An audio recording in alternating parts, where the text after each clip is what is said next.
D'abord, je vais rappeler une chose. Quand la guerre contre le djihadisme a été imposée au Niger, nos forces armées nigériennes avaient à peu près 10 000 personnes. Uniquement 10 000 personnes en tout et pour tout. Avec le président Issoufou, à l'époque, l'armée nigérienne, on n'était même pas dans la mesure d'avoir un homme, une arme. Un travail a été fait.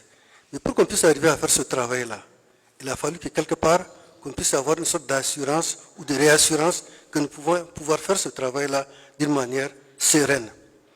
Et nous avons continué la montée en puissance de notre armée jusqu'à aujourd'hui. Nous sommes aux chiffres que nous sommes et avec l'ambition, bien entendu, de doubler ces chiffres-là. Donc, en termes humains, nous avons une grosse ambition d'avoir un nombre suffisant de militaires pour pouvoir donc arriver à assurer la sécurité de notre pays. Aujourd'hui, nous n'en sommes pas encore à ce point-là.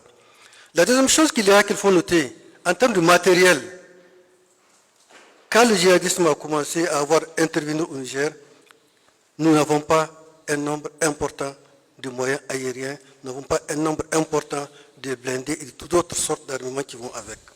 Nous avons fait un travail pour arriver aujourd'hui à avoir un minimum, mais nous n'avons pas encore atteint le niveau que nous souhaitions arriver pour pouvoir donc couvrir l'intégrité et défendre notre pays et défendre nos populations aussi contre toutes les attaques dont elles sont les cibles. Donc nous avons besoin d'une barrière, d'une force qui va nous permettre de pouvoir continuer notre montée en puissance. Et c'est dans ce sens-là que le débat qui a été fait à l'Assemblée, le Premier ministre a eu à le dire, nous avons besoin des partenaires qui vont nous assister, des partenaires qui vont nous aider pour que nous puissions continuer notre montée en puissance jusqu'à atteindre un niveau où nous pouvons être capables et à même éventuellement de nous passer de cette aide-là. Je voulais rappeler quand même, parfois nous avons tendance à l'oublier, le Niger a aujourd'hui 5 théâtres d'opération. Nous avons le nord, la région de Tillabéri, où nous avons une opération Al-Mahou qui est en train d'agir. Nous avons l'ouest de la région de Tillabéri, la frontière avec le Burkina, où nous avons une opération Nia qui est aujourd'hui en train d'agir. Nous avons le bassin de lac Tchad, où nous avons la force multinationale qui est en train d'agir.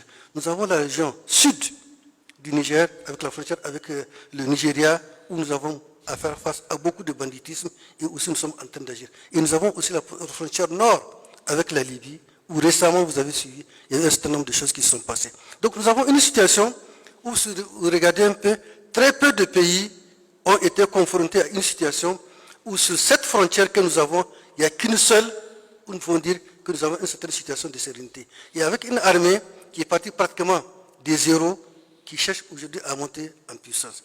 Et je voulais rappeler quand même une chose pour illustrer cela.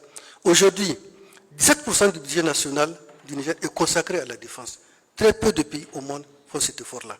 Et nous avons besoin, et ça on l'avait redit tout à l'heure donc à mon collègue, le président de la République le a redit, on l'a dit à plusieurs reprises, nous avons besoin d'un partenariat pour que nous puissions continuer d'une manière sereine à continuer notre montée en puissance, parce que nous avons comme ambition, bien entendu, de défendre nous-mêmes notre pays, d'avoir le matériel nécessaire pour faire ce qu'il faut pour notre pays.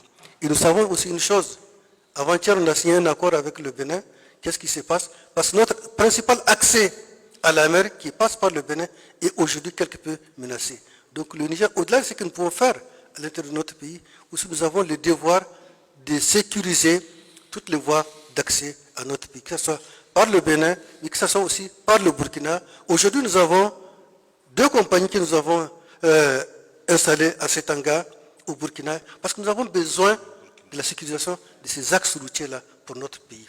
Donc voilà en quoi nous avons besoin de l'assurance, de la réassurance, pour utiliser les termes militaires, que peut nous offrir donc, les soldats français, les militaires français qui quitteraient, bien entendu, le Mali, et auxquels nous avons donné la possibilité, nous avons demandé qu'ils puissent venir au Niger pour nous assister, pour nous réassurer. Mais au-delà des forces françaises, nous faisons la même demande, ce que le ministre d'État a eu à le dire, nous faisons la même demande aux autres pays européens pour qu'ils puissent aussi nous assister dans le même sens.